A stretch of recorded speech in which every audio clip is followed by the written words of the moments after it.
Assalamualaikum warahmatullahi wabarakatuh. Selamat malam teman-teman semua. Malam ini gue bakal ceritain pengalaman yang dialamin oleh temen gue. Cuma dia nggak mau gue sebut namanya, jadi kita sebut aja namanya Dini. Ya, jadi Dini ini temen gue dulu waktu pertama kali gue kerja. Pertama kali gue kerja, gue kenal sama Dini di tempat kerja itu. Kebetulan dia juga anak rantau, dan kebetulan gue bukan orang rantau sih sebenarnya. Jadi gue juga darah rantau dari Solo. Cuma memang gue sudah dari kecil ini tinggal di Tangerang. Sejak lahir gue udah tinggal di Tangerang, jadi cukup banyak tahu daerah Tangerang. Nah, si Dini ini orang baru dan dia nggak tahu daerah sekitar Tangerang. Sekitar seminggu 2 minggu gue kenal, dia cerita kalau dia pengen cari kontrakan baru. Ya udah, karena dia nggak ngerti daerah Tangerang dan gue paham, jadi dia minta gue buat anterin untuk cari kontrakan baru. Akhirnya waktu itu gue temenin si Dini untuk cari kontrakan baru. Nggak jauh-jauh, di sekitar pabrik waktu itu gue cari. Di kontrakan yang pertama kita datengin, tapi kondisi kurang begitu layak. Akhirnya kita nggak putusin untuk kontrak di sana. Kita pindah ke kontrakan yang kedua, yang menurut kita dari segi fisik itu cukup layak untuk ditempati, tapi disayangkan waktu itu nggak ada yang kosong. Kita udah tanya ibu kontrakannya, nggak ada yang kosong. Setelah berjam-jam kita keliling daerah Tangerang, tepatnya di daerah Bitung, Kadujaya. Kira-kira dari pagi sampai sekitar jam 12, jam 1 waktu itu kita cari. Belum juga ketemu. Akhirnya kita coba istirahat dulu sebentar untuk makan siang. Selesai makan siang sekitar jam 2, kita coba untuk keliling lagi. Kita keliling, tanya sana, tanya sini di sekitar pabrik yang memang notabene sangat banyak kontrakan di sekitar pabrik itu. Tapi nggak terlalu dekat juga ya, kira-kira jarak 1, 2, 3 kilometer dari daerah pabrik ya. Jadi singkat cerita, kira-kira sekitar pukul 4 sore waktu itu, akhirnya kita ketemu sama kontrakan yang cukup layak kita lihat. Karena kita lihat juga sebenarnya kontrakan ini juga baru direnovasi belum lama. Akhirnya kita cari ibu kontrakannya, kita tanya yang kontrak di sana. Kebetulan ibu kontrakannya lagi nggak di rumah. Oke, kita putusin buat pulang. Sebelumnya kita udah tanya sama yang kontrak di sana, di sini ada kontrakan kosong atau enggak. Kata yang kontrak di sana, waktu itu anak muda juga, karena mayoritas yang kontrak di daerah sana memang anak muda, terutama perantau yang bekerja, ada juga yang sambil kuliah dan kerja secara bersamaan. Nah, singkat cerita, besoknya gue anterin lagi si Dini ke kontrakan yang sama. Oke, kita ketemu sama ibu kontrakannya waktu itu. Kita tanya-tanya, kita ngobrol-ngobrol. dan ibunya juga cukup ramah orangnya. Oke, setelah ngobrol-ngobrol, si ibu juga nanya banyak tentang Dini ini, orang mana, kerja di mana, orang tuanya di mana, punya saudara atau enggak. Sampai akhirnya setelah ngobrol cukup banyak, kita ngecek kontrakan yang kosongnya. Nah, kebetulan yang kosong ini ada di lantai 2. Jadi kontrakan ini tingkat, teman-teman. Kontrakan ini tingkat, di lantai 1 udah penuh. Nah, ada satu kamar yang kosong di lantai 2. Dari lantai 1 kita naik tangga ke lantai 2, dan selesai naik tangga, baru banget naik lantai 2, itu pas banget di sebelah tangga itu ada kamar mandi. Nah, kontrakan yang kosongnya itu pas banget di seberang kamar mandi itu. Oke. Jadi kira-kira di lantai 2 itu ada sekitar 4 sampai 5 kamar kalau nggak salah waktu itu. Jadi di lantai 2 itu ada 5 kamar. Kita naik tangga. Jadi bentuknya itu L. Bentuk di lantai atasnya itu bentuknya L. Nah, kebetulan untuk kamar yang kosong itu dekat banget sama tangga dan seberangnya banget dari kamar mandi yang ada di sebelah tangga itu. Oke, lanjut. Udah sampai atas, akhirnya kita coba masuk ke kontrakannya. Ke dalamnya kita lihat kamarnya. Gua dan Dini coba ngecek di dalam kamarnya. Overall sih bagus, nggak ada kendala, cuma memang udaranya, hawanya cukup panas waktu itu. Nah, gue sama Dini coba positive thinking ya, mungkin karena udah lama nggak ditempatin jadi agak pengap dan hawanya agak sedikit panas untuk ruangan kamar yang kosong itu.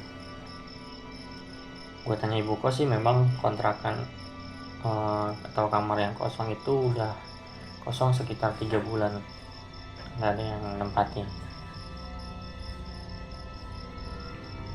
Oke, sampai akhirnya Dini mutusin untuk stay di sana, kontrak di sana. Dia kasih fotokopi KTP ke ibu kontrakan dan biaya sewanya untuk bulan pertama. Oke, habis itu selesai, kita pulang balik ke kontrakannya Dini yang lama dan siap-siap ngerencanain kapan untuk pindahannya dan gimana pindahannya, karena memang barang-barangnya Dini juga untuk ukuran cewek yang kontrak nggak juga dikit gitu. Nggak cuma ada baju, nggak cuma ada perlengkapannya dia, tapi juga ada lemari, ada TV, ya cukup lengkap lah buat orang yang kontrak ngantau gitu.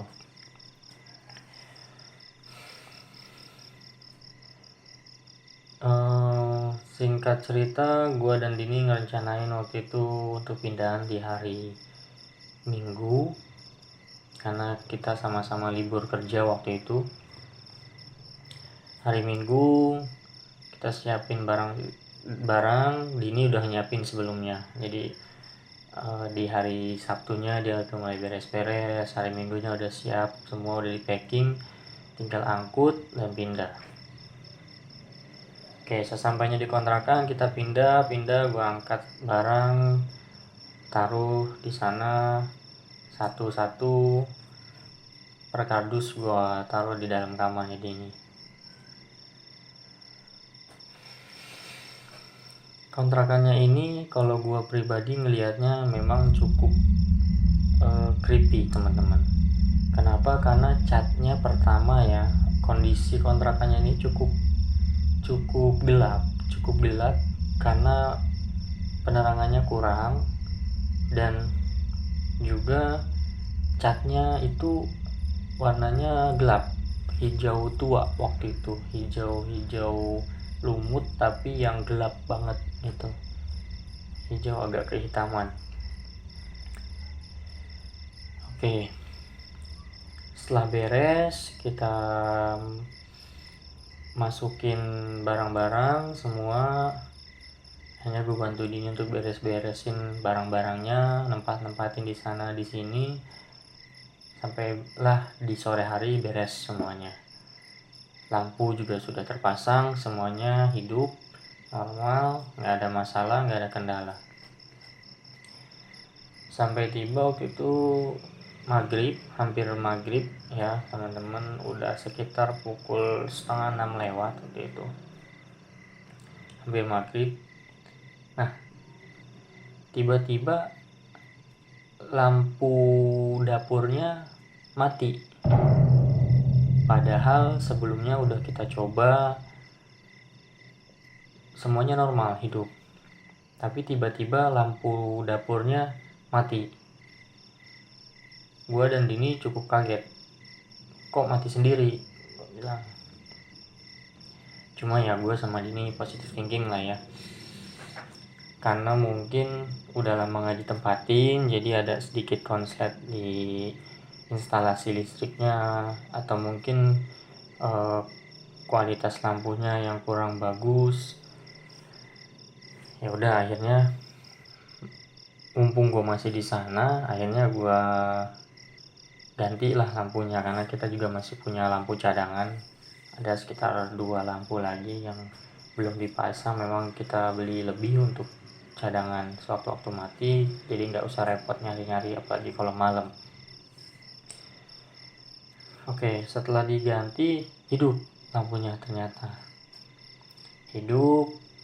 Ya memang di sana kita belum ngerasain sedikit banyak hal menyeramkan ya, karena namanya baru stay di sana, jadi ya gue pikir juga waktu itu cuma konslet lampu biasa.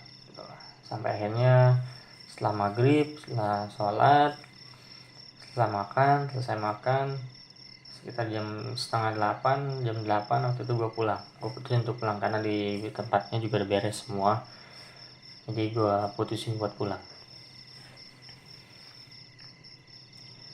Nah, sehari, 2 hari, 3 hari semua normal. Sampai waktu itu hari keempat, karena kita beres-beres hari Minggu ya waktu itu, jadi hari keempat kira-kira hari Kamis. Nah, ini malam Jumat pertamanya Dini di kontrakan barunya ini. Jadi hari-hari sebelumnya tuh dia nggak ngerasain apa-apa, semuanya normal, nggak ada yang aneh-aneh lah ya dengan kontrakannya itu. Nah, di hari keempat ini gue diceritain sama Dini dia mengalami kejadian-kejadian yang cukup membuat dia nggak nyaman.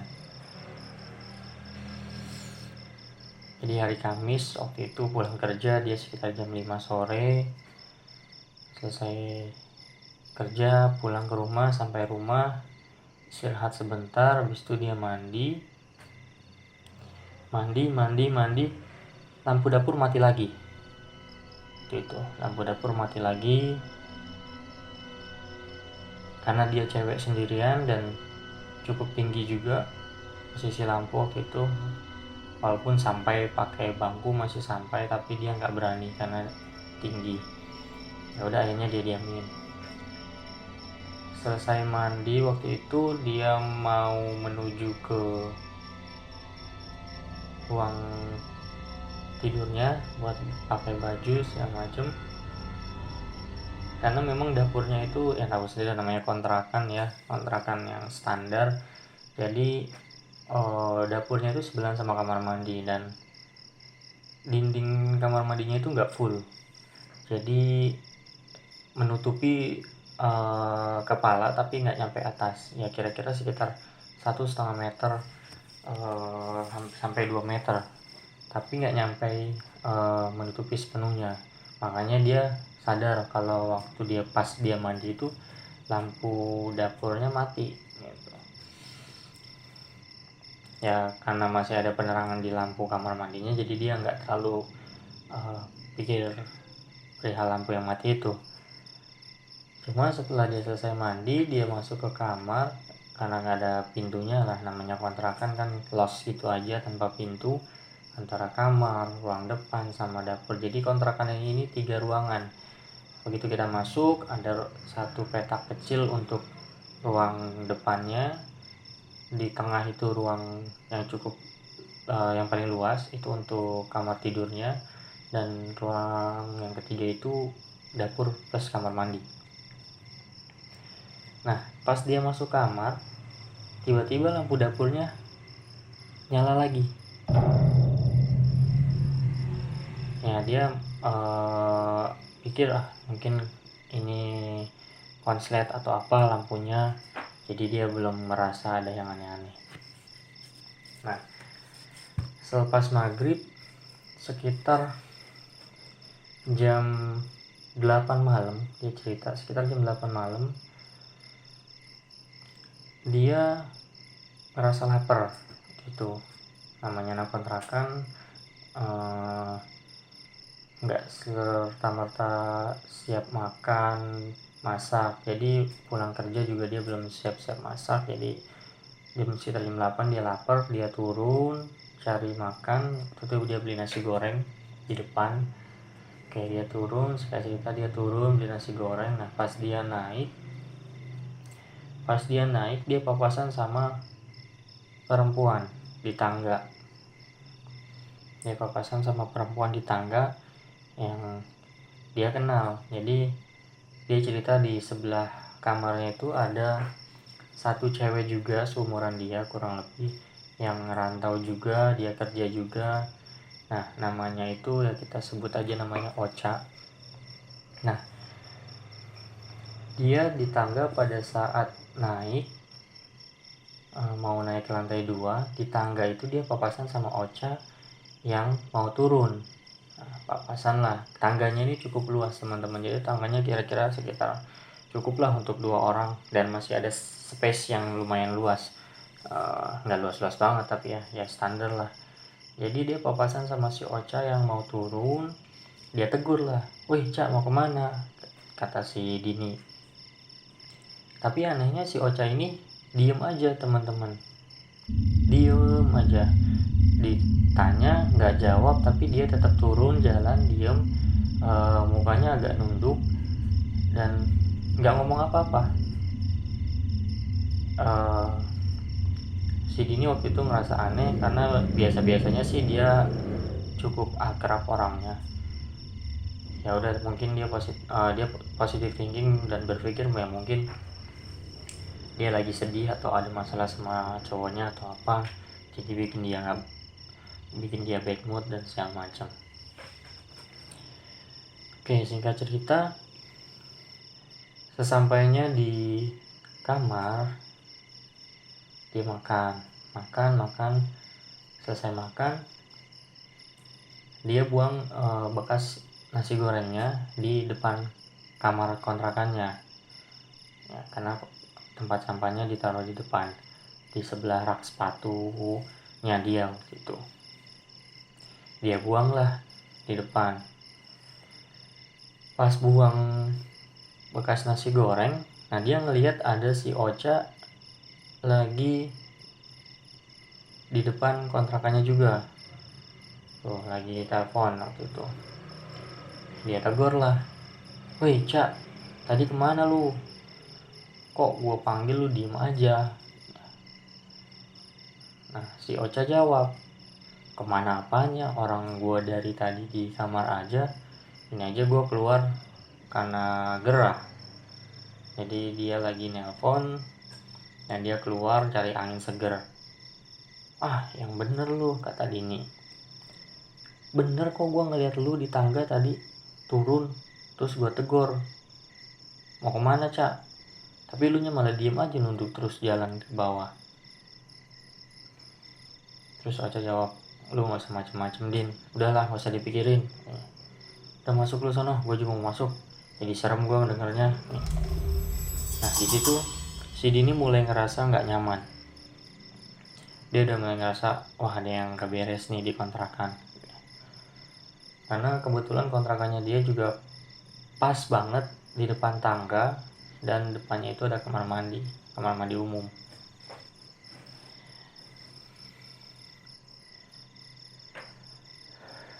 Jadi memang di dalam kontrakannya itu ada kamar mandi, tapi disediain juga sama ibu kontrakannya ada kamar mandi umumnya juga. Itu sewaktu-waktu untuk kalau ada tamu dan ada kendala di kamar mandi yang lainnya. Memang kamar mandinya juga jarang dipakai. Pas gua main ke kontrakannya Dini juga sebelumnya, pas gua cek kamar mandinya juga memang kering gitu, karena gua lihat kayaknya nggak pernah dipakai nih kamar mandi gitu. Dan posisi juga ketutup terus. Malam pun pas hari Minggu selesai beres-beres, gue lihat juga kamar mandinya lampunya mati tuh. Jadi nggak ada yang hidupin kamar mandinya malam-malam. Oke, singkat cerita, selesai dia makan waktu itu, ya udah karena dia mulai ngerasa nggak nyaman, akhirnya dia masuk ke kamar, kunci pintu. Nah dia tidur dan sekitar pukul 2 pagi waktu itu dia kebangun. Sekitar pukul 2 pagi dia kebangun.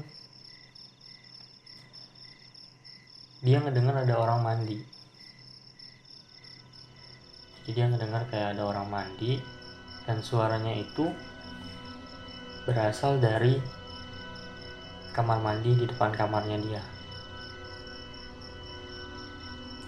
Dia bingung dong, siapa coba malam-malam jam 2 pagi mandi. Ya udah, karena dia penasaran, gimana sih lu pernah ngerasain gak sih walaupun posisi lu takut tapi lu penasaran buat ngecekin itu gitu loh. Nah itu yang dialami sama si Dini. Posisi memang dia takut, tapi ya dia coba beraniin diri untuk cek. Walaupun gak cek langsung, dia waktu itu dia cerita setelah bangun ngedengar ada orang mandi, dia penasaran, dia cek lah. Dia intip dari jendela kamar kontrakannya. Pas dia cek, lampunya mati dan gak ada orang mandi di situ. Kaget dong dia. Akhirnya tanpa pikir panjang, baliklah dia ke kamar. Balik ke kamar, baru aja dia ngerebahin badan, tiba-tiba di depan pintunya ada yang ngetuk. Tok tok tok. Dia kaget, baru aja tiduran udah ada yang ketuk pintu. Jam 2 pagi, siapa yang ngetuk? Antara penasaran dan takut. Waktu itu dia cerita, gue penasaran, pengen tahu siapa orangnya, tapi gue juga takut kalau itu bukan orang, kata si ini cerita ke gue. Sampai akhirnya ya udah dia ngecek. Dia bangun, cek pintu, lihat ke jendela dan kosong. Gak ada orang sama sekali. Gue pikir orang iseng kali ya. Mungkin penghuni kamar yang lain baru pulang kerja, shift malam, iseng ngetok-ngetok pintu. Positive thinkingnya si Dini.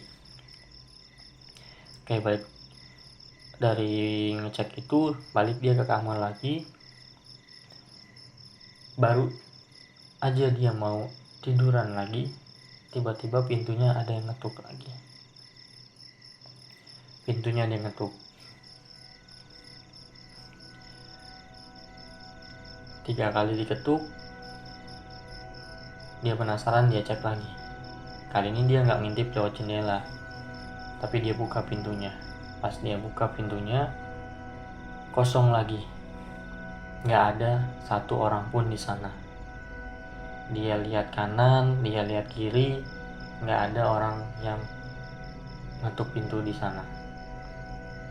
Cuman pada saat dia nengok ke kiri, ke kamarnya si Mecha, di ekor matanya dia ngelihat ada bayangan putih di dekat tangga. Dia ngelihat ada bayangan putih di dekat tangga. Dia sadar waktu itu karena dia ngelihat dari ekor mata kanannya itu ada orang berdiri di dekat tangga, dekat kamar mandi yang ada di depannya itu. Nah, cuma dia pengen nengok, agak sedikit takut. Jadi dia coba buat ngeliat, nengok pelan-pelan.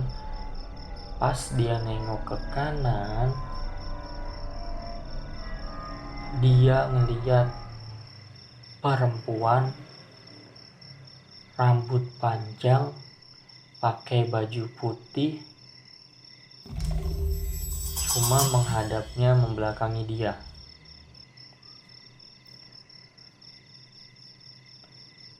Kaget setengah mati,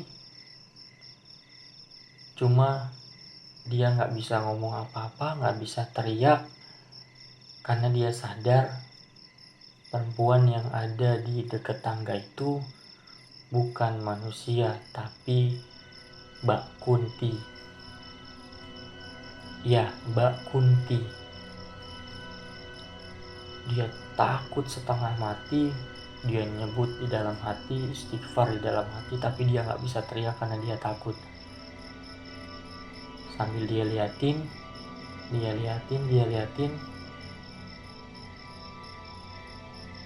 sampai akhirnya dia bisa mulai gerak tanpa pikir panjang.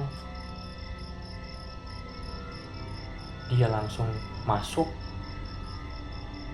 ke kamar, pintu ditutup, dikunci, dia langsung masuk ke kamar dan ngumpet di dalam selimut. Di dalam kamar dia merasa takut karena sendirian. Melihat begitu, dia nggak bisa ngomong apa-apa. Dah habis melihat begitu, dia ngumpet, dia langsung buru-buru masuk kamar, dia ngumpet di bawah selimut. Dia istighfar terus ngebut. Sampai akhirnya dia coba beraniin diri buat ngecek lagi. Ngeceklah lagi dia lewat jendela. Pas dilihat lewat jendela, diintip sama si Dini, ternyata udah gak ada. Mbak Kuntinya udah gak ada. Udah, karena ngerasa tenang, ya udah, dia mulai merasa nggak takut karena nggak ada lagi di sana. Tapi teman-teman, pas lagi sibuk-sibuknya ngintip lewat jendela, ngelihat ke tangga, sekali lagi dia ngelihat di ekor matanya sebelah kiri. Itu dia ngelihat hitam-hitam persis di sebelah jendelanya. Hitam-hitam samar-samar di ekor kepala, di ekor matanya, dia lihat persis di sebelah jendela kamar kontrakannya. Pas dia lihat,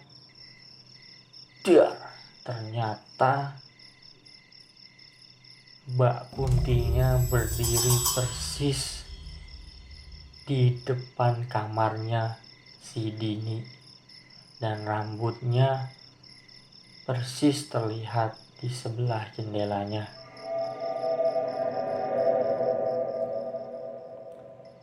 Tanpa pikir panjang, dia langsung tutup jendelanya. Hordeng jendelanya dia tutup, dia langsung lari lagi ke kamar. Dia ngumpet di selimut dan tidur. Dia nggak mau mikir apa-apa, nggak mau ngecek apa-apa lagi, dia nggak mau pikir panjang lagi, udah diam.